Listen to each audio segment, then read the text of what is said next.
आखिर कुषाण चीन से कैसे जुड़े हुए हैं? भारत में कई सारे सफल साम्राज्य थे, मगर उनमें से एक सफल साम्राज्य वर्तमान चीन से है, जिसने न सिर्फ भारत पे हुकूमत की, बल्कि भारत पे एक बहुत ही गहरा असर छोड़ गया।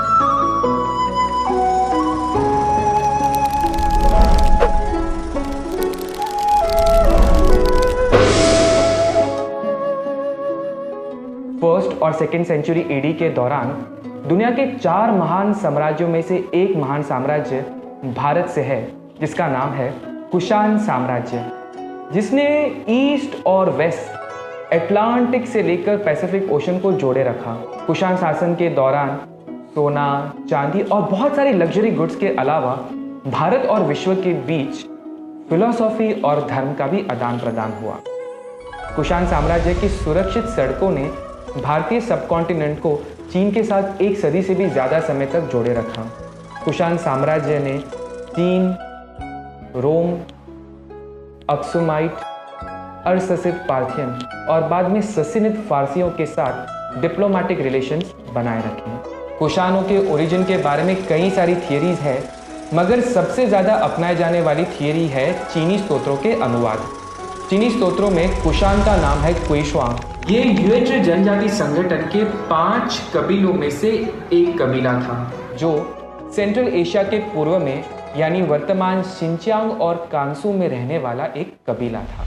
176 से लेकर 160 BC के दौरान यूएचए श्योंगू नामक कबीलों से युद्ध में हार गए। उनके सरदार का सर काट दिया गया और उन्हें वेस्ट की ओर धकेल दिया गया। जब वे सेंट्रल एशिया यानी वर्तमान अफगानिस्तान और उज़्बेकिस्तान पहुंचे, तो उन्होंने ईरानी बोलने वाले बंजारा कबीलों को दक्षिण की ओर धकेल दिया। दूसरे कबीलों से अलग, जो अहम रूप से लूटने में दिलचस्पी रखते थे, यूएचए लोकल ग्रेको बैक्ट्रियन शहरियों के बीच आकर बस गए और तेजी से स्थानीय धर्म, संस्कृति और भाषा के अनेक पहलुओं को अपनाने लगे। महाराज हेरियोस ने यूएचए कबीलों और आम लोगों को मिलाकर कुषाण राज्य में बदल दिया, जो धीरे धीरे भारत की ओर फैलने लगा। कुषाण राज्य का इंटरनली एकजुट हो जाने के बाद महाराज कनिष्क के शासनकाल में यह राज्य तेजी से एक साम्राज्य में तब्दील हो गया। उनके और उनके वंशजों को देवपुत्र का खिताब दिया गया। उन्होंने तारीन बेसिन में कई सफलतापूर्वक अभियान चलाए और तकरीबन पूरे उत्तरी भारत को जीत लिया।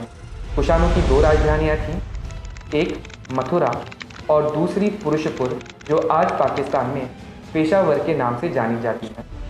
अलग अलग स्तोत्रों और सारनाथ की शिलालेखों के अनुसार मालवा, महाराष्ट्र, उड़ीसा, उज्जैन, पाटलिपुत्र यानी कि पटना, कौशाम्बी आदि को कुषाण साम्राज्य का ही हिस्सा माना जाता है।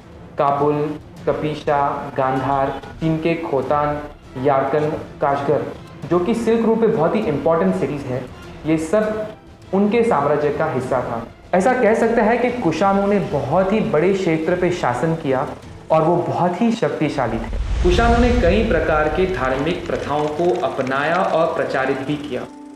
उनके राज्य में ग्रीक भगवान ज़्यूस, नायक, हरक्यूलिस, हिंदू भगवान शिव और कुमार को पूजा जाता था। उसके अलावा बहुत सारी धार्मिक प्रथाएं जैसे कि मिथ्राइज्म, ज़ोरास्ट्रियनिज्म, बुद्धिज्म और जैनिज्म भी प्रचलित थे।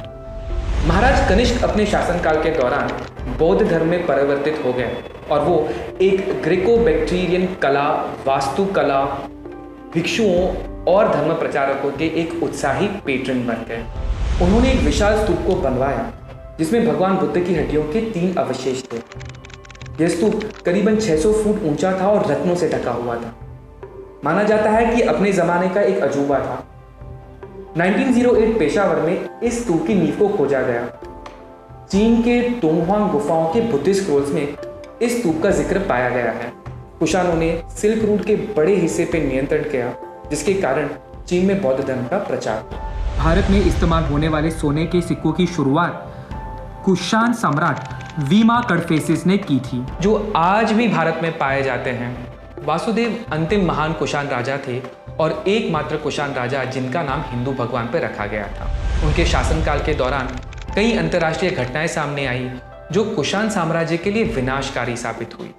चीन में हान साम्राज्य के गिरने से सिल्क रूट के व्यापार पर असर पड़ा। चीन से सारा व्यापार कट गया, जिसका सीधा असर कुषाण साम्राज्य के खजानों पर पड़ा। 40 साल तक वासुदेव ने अपने राज्य को आर्थिक पतन होने से बचाए रखने के लिए संघर्ष किया। उनकी मृत्यु के कुछ ही देर बाद कुषाण साम्राज्य बिखरने लगा। उनकी सेनाओं को आसानी से दुश्मनों ने हरा दिया। कुषाण राज्यों के पतन के बाद महान गुप्त साम्राज्य सत्ता में आई और कुषाण साम्राज्य भारत के इतिहास में कहीं खो गया। उनका वजूद नष्ट हो गया। कुषाण वर्तमान चीन से आए और भारत में दूध में शक्कर की तरह घुल गए। कुषाण की कहानी हमें बताती है कि भारत और चीन प्राचीन काल से एक दूसरे से जुड़े हुए हैं। इन दोनों महान देशों की अर्थव्यवस्था और व्यापार एक दूसरे से जुड़ी हुई है। कुषाण, गुप्त, हान और थांग साम्राज्य द्वारा रखी गई दोस्ती की यह नींव एक धरोहर है। चीन के प्राचीन ग्रंथों में भारत के इस खोए हुए इतिहास को फिर से पाया गया, नहीं तो एक समय का महान राज्य समय की धूल के नीचे कहीं खो जाता।